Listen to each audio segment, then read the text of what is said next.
Le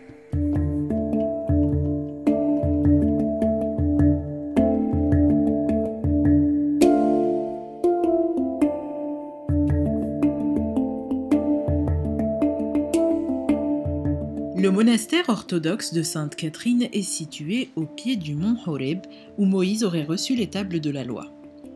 Le monachisme ascétique pratiqué dans les zones écartées s'est imposé à la première église chrétienne et a suscité la création de communautés monastiques dans des lieux reculés. Le monastère Sainte-Catherine est l'un des premiers d'entre eux et le plus ancien à avoir été conservé intact, car il a été utilisé conformément à sa destination d'origine, sans interruption, depuis le VIe siècle.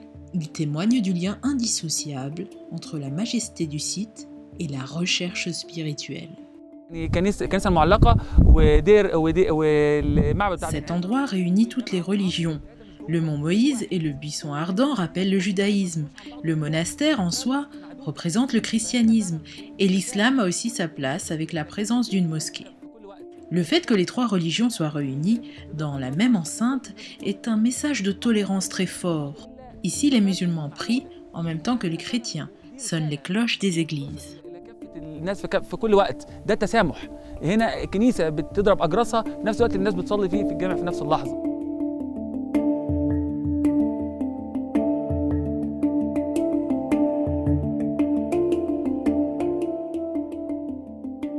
La principale église du monastère, celle de la Transfiguration, a été construite autour de 560. D'abord consacrée à la Vierge Marie, elle le fut plus tard à une martyre du milieu du IIIe siècle, Sainte Catherine. L'église de la Transfiguration est l'œuvre de l'architecte Stéphanos. La bibliothèque du monastère est la plus ancienne du monde chrétien et la seconde après celle du Vatican, pour le nombre et la valeur de sa collection de manuscrits d'enluminures et de codex. Elle abrite plus de 3400 volumes anciens en grec, copte, arabe, arménien, hébreu, slave, syrien, géorgien et d'autres langues, rédigés par les moines qui vécurent dans le monastère depuis sa fondation.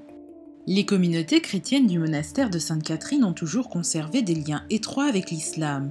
En 623, un document signé par le prophète lui-même, connu sous le nom d'Actinam, exemptait les moines de Sainte-Catherine du service militaire et de l'impôt et appelait tous les musulmans à leur venir en aide, le cas échéant.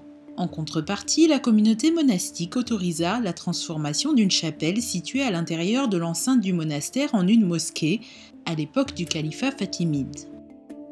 Cette mosquée située au sud-ouest de la basilique fut édifiée entre 1101 et 1106 durant le règne du calife fatimide El-Hazim. C'est un édifice rectangulaire doté d'un petit minaret semi-détaché dans son angle nord et d'une courette. On y trouve des objets et des écrits, témoins du passage des pèlerins musulmans.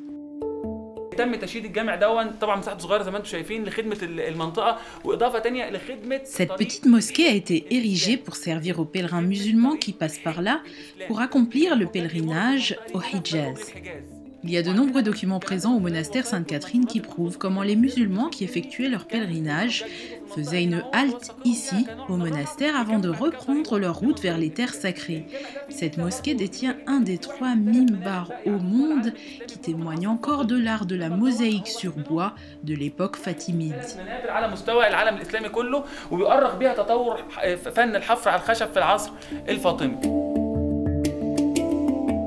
De nos jours, le tourisme religieux est particulièrement centré sur la région de Sainte-Catherine et sur la vallée de Firan.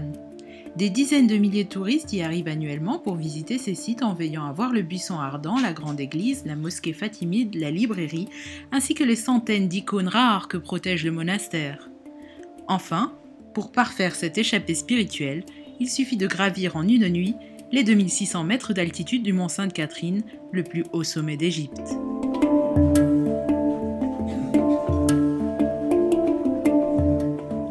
C'était Dalia Hassan pour Nile TV.